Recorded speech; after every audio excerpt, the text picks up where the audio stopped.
KaraokeBooks. The Three Musketeers. Alexandre Dumas. Translated by William Robson. Chapter 3. The Audience. M.D.E. Travel was at the moment in rather ill humor. Nevertheless, he saluted the young man politely, who bowed to the very ground.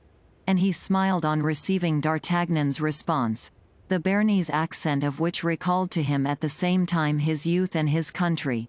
A double remembrance which makes a man smile at all ages.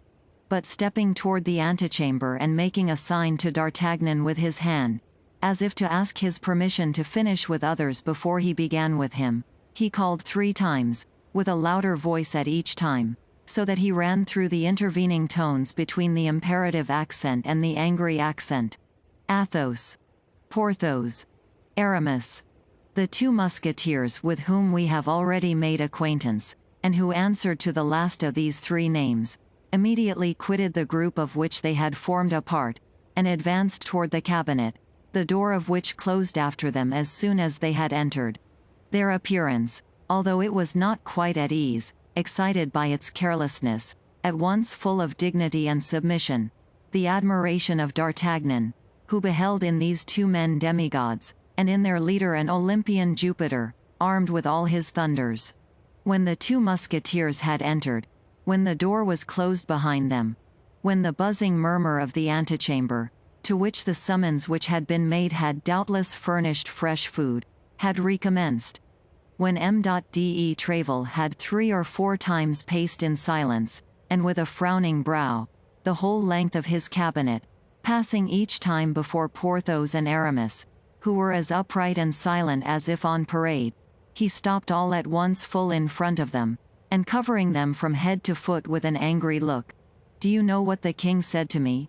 cried he, "and that no longer ago than yesterday evening? Do you know, gentlemen?" "No," replied the 2 musketeers, after a moment's silence. "No, sir, we do not. But I hope that you will do us the honor to tell us," added Aramis, in his politest tone and with his most graceful bow. "He told me that he should henceforth recruit his musketeers from among the guards of Monsieur the Cardinal." "The guards of the Cardinal? And why so?" asked Porthos, warmly. "Because he plainly perceives that his piquet stands in need of being enlivened by a mixture of good wine." The 2 musketeers reddened to the whites of their eyes. D'Artagnan did not know where he was, and wished himself 100 feet underground. "Yes, yes," continued M.D.E. Travel, growing warmer as he spoke, "and His Majesty was right. For, upon my honor, it is true that the musketeers make but a miserable figure at court. The cardinal related yesterday while playing with the king, with an air of condolence very displeasing to me, that the day before yesterday those damned musketeers, those daredevils, he dwelt upon those words with an ironical tone still more displeasing to me. Those braggarts," added he, glancing at me with his tiger cat's eye, "had made a riot in the Rue Férou in a cabaret, and that a party of his guards, I thought he was going to laugh in my face, had been forced to arrest the rioters. Morbleu! You must know something about it. Arrest musketeers! You were among them, you were. Don't deny it. You were recognized, and the cardinal named you. But it's all my fault. Yes, it's all my fault, because it is myself who selects my men. You, Aramis, why the devil did you ask me for a uniform when you would have been so much better in a cassock? And you, Porthos, do you only wear such a fine golden baldric to suspend a sort of straw from it? And Athos, I don't see Athos. Where is he? Ill. Very ill, say you? And of what malady?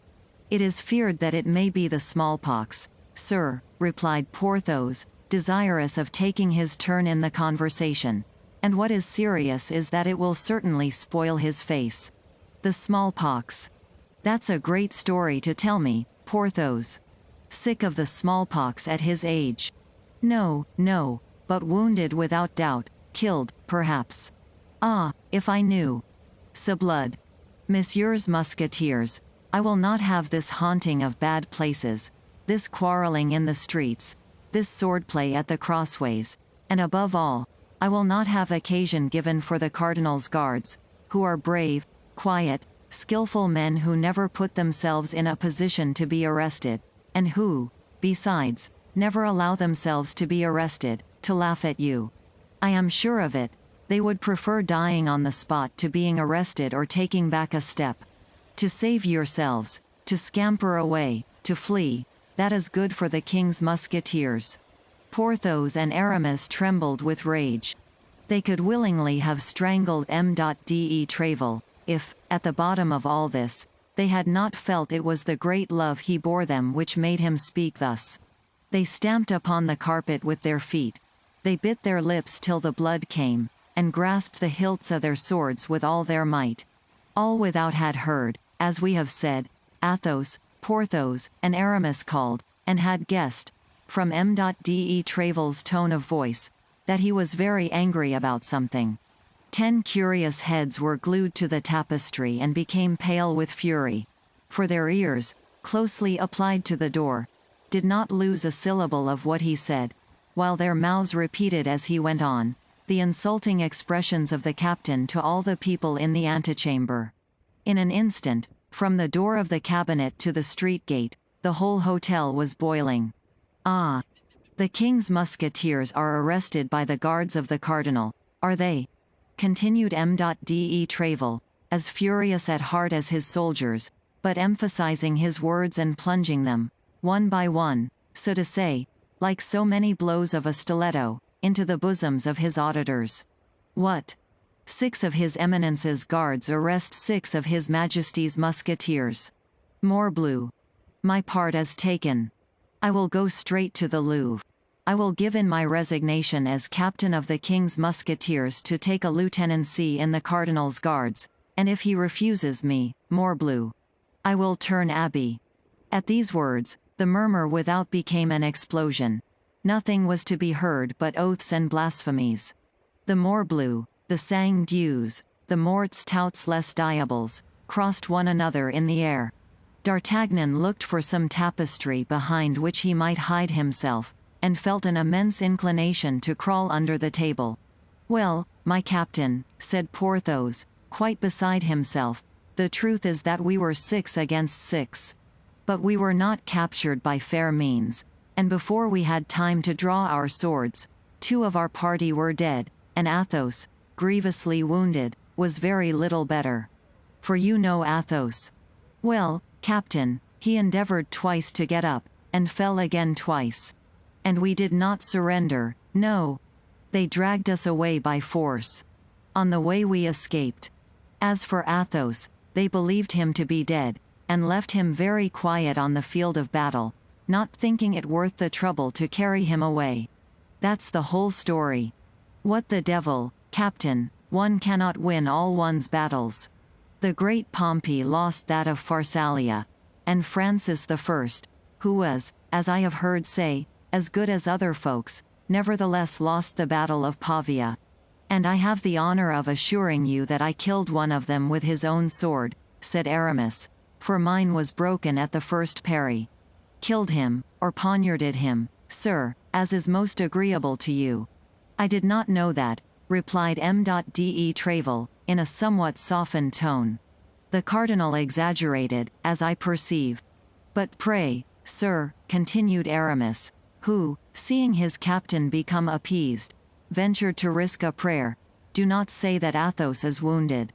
He would be in despair if that should come to the ears of the king, and as the wound is very serious, seeing that after crossing the shoulder it penetrates into the chest, it is to be feared. At this instant the tapestry was raised and a noble and handsome head, but frightfully pale, appeared under the fringe. Athos! Cried the 2 musketeers. Athos! Repeated M.de Trèves himself. You have sent for me, sir, said Athos to M.de Trèves, in a feeble yet perfectly calm voice. You have sent for me, as my comrades inform me, and I have hastened to receive your orders. I am here. What do you want with me? And at these words, the musketeer, in irreproachable costume, belted as usual, with a tolerably firm step, entered the cabinet. M.de Trèves, moved to the bottom of his heart by this proof of courage, sprang toward him. "I was about to say to these gentlemen," added he, "that I forbid my musketeers to expose their lives needlessly. For brave men are very dear to the king, and the king knows that his musketeers are the bravest on the earth. Your hand, Athos." And without waiting for the answer of the newcomer to this proof of affection, M. de Tréville seized his right hand and pressed it with all his might, without perceiving that Athos, whatever might be his self-command, allowed a slight murmur of pain to escape him, and if possible, grew paler than he was before. The door had remained open, so strong was the excitement produced by the arrival of Athos, whose wound, though kept as a secret, was known to all. A burst of satisfaction hailed the last words of the captain, and 2 or 3 heads, carried away by the enthusiasm of the moment, appeared through the openings of the tapestry. M. de Tréville was about to reprehend this breach of the rules of etiquette, when he felt the hand of Athos, who had rallied all his energies to contend against pain, at length overcome by it, fell upon the floor as if he were dead. "A surgeon!" cried M. de Tréville, "mine. The king's. The best. A surgeon. Or, s'blood, my brave Athos will die." At the cries of M. de Tréville, the whole assemblage rushed into the cabinet, he not thinking to shut the door against anyone, and all crowded round the wounded man. But all this eager attention might have been useless if the doctor so loudly called for had not chanced to be in the hotel. He pushed through the crowd, approached Athos, still insensible, and as all this noise and commotion inconvenienced him greatly, he required, as the first and most urgent thing, that the musketeer should be carried into an adjoining chamber. Immediately M. de Tréville opened and pointed the way to Porthos and Aramis, who bore their comrade in their arms. Behind this group walked the surgeon, and behind the surgeon the door closed. The cabinet of M. de Tréville, generally held so sacred, became in an instant the annex of the antechamber. Everyone spoke, harangued, and vociferated, swearing, cursing, and consigning the cardinal and his guards to all the devils. An instant after, Porthos and Aramis re-entered, the surgeon and M. de Tréville alone remaining with the wounded. At length, M. de Tréville himself returned.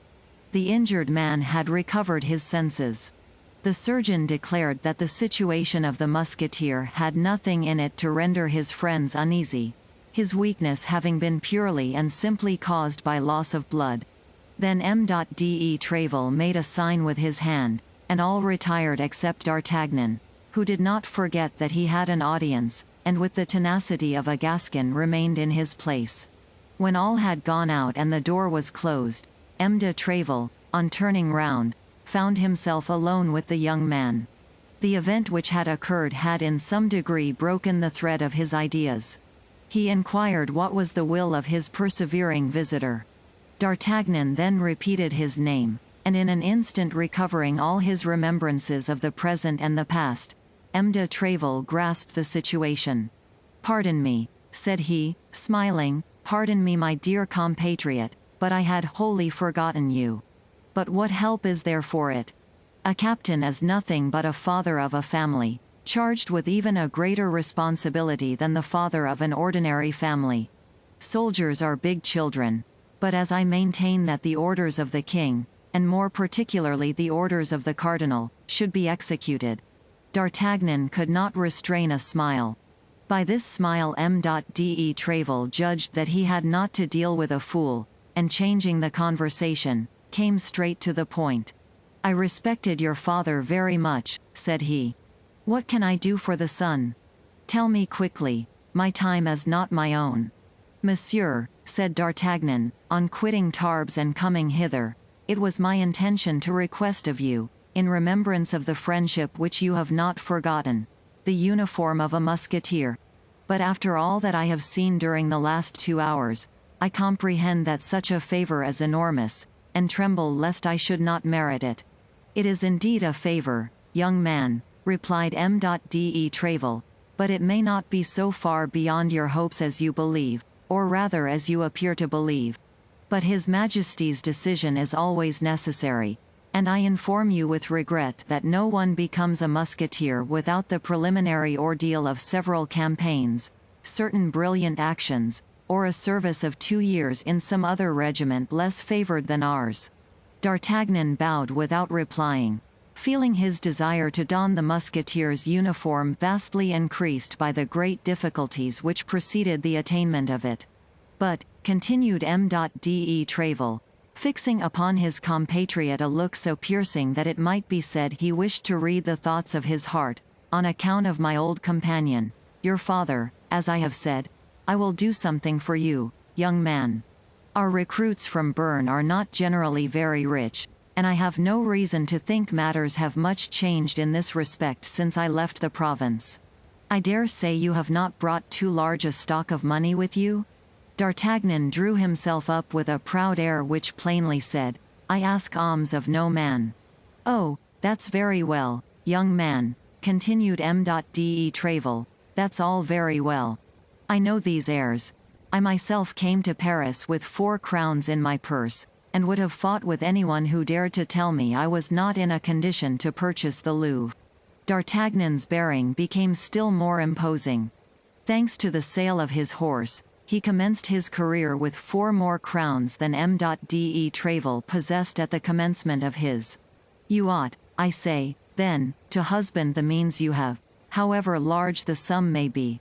But you ought also to endeavor to perfect yourself in the exercises becoming a gentleman.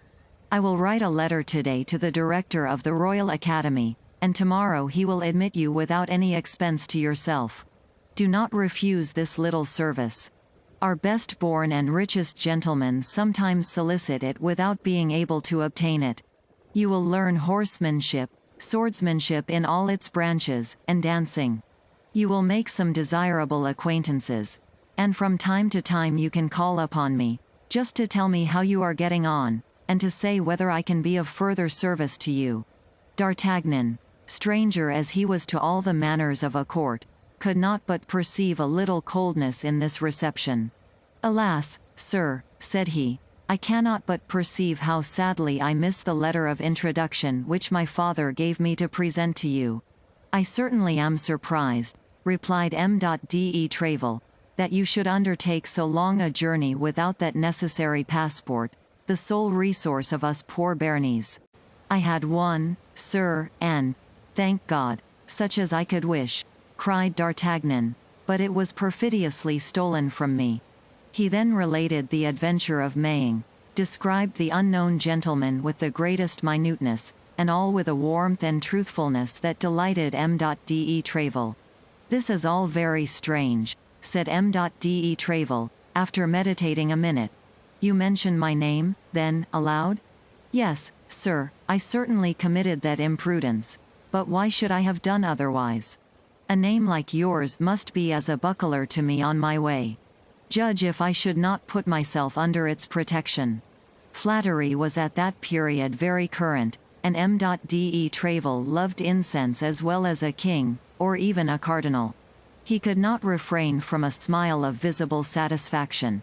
But this smile soon disappeared, and returning to the adventure of Maying, "Tell me," continued he, "had not this gentleman a slight scar on his cheek?" "Yes, such a one as would be made by the grazing of a ball." "Was he not a fine-looking man?" "Yes." "Of lofty stature?" "Yes." "Of complexion and brown hair?" "Yes, yes, that is he. How is it, sir, that you are acquainted with this man? If I ever find him again, and I will find him, I swear, were it in hell." "He was waiting for a woman," continued Treville. "He departed immediately after having conversed for a minute with her whom he awaited." "You know not the subject of their conversation?" "He gave her a box, told her not to open it except in London." "Was this woman English?" "He called her Milady." "It is he. It must be he," murmured Treville. "I believed him still at Brussels." "Oh, sir, if you know who this man is," cried D'Artagnan, "tell me who he is, and whence he is. I will then release you from all your promises, even that of procuring my admission into the Musketeers, for before everything, I wish to avenge myself." Beware, young man, cried Tréville. If you see him coming on one side of the street, pass by on the other. Do not cast yourself against such a rock, he would break you like glass. That will not prevent me, replied D'Artagnan, if ever I find him. In the meantime, said Tréville, seek him not, if I have a right to advise you. All at once the captain stopped, as if struck by a sudden suspicion. This great hatred which the young traveller manifested so loudly for this man, who, a rather improbable thing, had stolen his father's letter from him, was there not some perfidy concealed under this hatred? Might not this young man be sent by his Eminence? Might he not have come for the purpose of laying a snare for him? This pretended D'Artagnan, was he not an emissary of the cardinal, whom the cardinal sought to introduce into Tréville's house, to place near him, to win his confidence, and afterward to ruin him as had been done in 1,000 other instances? He fixed his eyes upon D'Artagnan even more earnestly than before. He was moderately reassured, however, by the aspect of that countenance, full of astute intelligence and affected humility. I know he is a Gascon, reflected he, but he may be one for the cardinal as well as for me. Let us try him. My friend, said he, slowly, I wish, as the son of an ancient friend, for I consider this story of the lost letter perfectly true. I wish, I say, in order to repair the coldness you may have remarked in my reception of you, to discover to you the secrets of our policy. The king and the cardinal are the best of friends, their apparent bickerings are only feints to deceive fools. I am not willing that a compatriot, a handsome cavalier, a brave youth, quite fit to make his way, should become the dupe of all these artifices and fall into the snare after the example of so many others who have been ruined by it. Be assured that I am devoted to both these all-powerful masters, and that my earnest endeavors have no other aim than the service of the king, and also the cardinal, one of the most illustrious geniuses that France has ever produced. Now, young man, regulate your conduct accordingly, and if you entertain, whether from your family, your relations, or even from your instincts, any of these enmities which we see constantly breaking out against the cardinal, bid me adieu and let us separate. I will aid you in many ways, but without attaching you to my person. I hope that my frankness at least will make you my friend, for you are the only young man to whom I have hitherto spoken as I have done to you. Tréville said to himself, if the cardinal has set this young fox upon me, he will certainly not have failed, he, who knows how bitterly I execrate him, to tell his spy that the best means of making his court to me is to rail at him. Therefore, in spite of all my protestations, if it be as I suspect, my cunning gossip will assure me that he holds his Eminence in horror. It, however, proved otherwise. D'Artagnan answered, with the greatest simplicity, I came to Paris with exactly such intentions. My father advised me to stoop to nobody but the king, the cardinal, and yourself, whom he considered the first three personages in France. D'Artagnan added M.de Tréville to the others, as may be perceived, but he thought this addition would do no harm. I have the greatest veneration for the cardinal, continued he, and the most profound respect for his actions. So much the better for me, sir, if you speak to me, as you say, with frankness, for then you will do me the honor to esteem the resemblance of our opinions. But if you have entertained any doubt, as naturally you may, I feel that I am ruining myself by speaking the truth. But I still trust you will not esteem me the less for it, and that is my object beyond all others. M.de Tréville was surprised to the greatest degree. So much penetration, so much frankness, created admiration, but did not entirely remove his suspicions. The more this young man was superior to others, the more he was to be dreaded if he meant to deceive him. You are an honest youth, but at the present moment I can only do for you that which I just now offered. My hotel will be always open to you. Hereafter, being able to ask for me at all hours, and consequently to take advantage of all opportunities, you will probably obtain that which you desire. That is to say, replied D'Artagnan, that you will wait until I have proved myself worthy of it. Well, be assured, added he, with the familiarity of a Gascon, you shall not wait long. And he bowed in order to retire, and as if he considered the future in his own hands. But wait a minute, said M.de Travel, stopping him. I promised you a letter for the director of the academy. Are you too proud to accept it, young gentleman? No, sir, said D'Artagnan, and I will guard it so carefully that I will be sworn it shall arrive at its address, and woe be to him who shall attempt to take it from me. M.de Travel smiled at this flourish, and leaving his young man compatriot in the embrasure of the window, where they had talked together, he seated himself at a table in order to write the promised letter of recommendation. While he was doing this, D'Artagnan, having no better employment, amused himself with beating a march upon the window and with looking at the Musketeers, who went away, one after another, following them with his eyes until they disappeared. M.de Travel, after having written the letter, sealed it, and rising, approached the young man in order to give it to him. But at the very moment when D'Artagnan stretched out his hand to receive it, M. de Travel was highly astonished to see his protégé make a sudden spring, become crimson with passion, and rush from the cabinet crying, "S'blood, he shall not escape me this time." "And who?" asked M.de Travel. "He, my thief," replied D'Artagnan. "Ah, the traitor," and he disappeared. "The devil take the madman," murmured M.de Travel, "unless," added he, "this is a cunning mode of escaping, seeing that he had failed in his purpose." KaraokeBooks.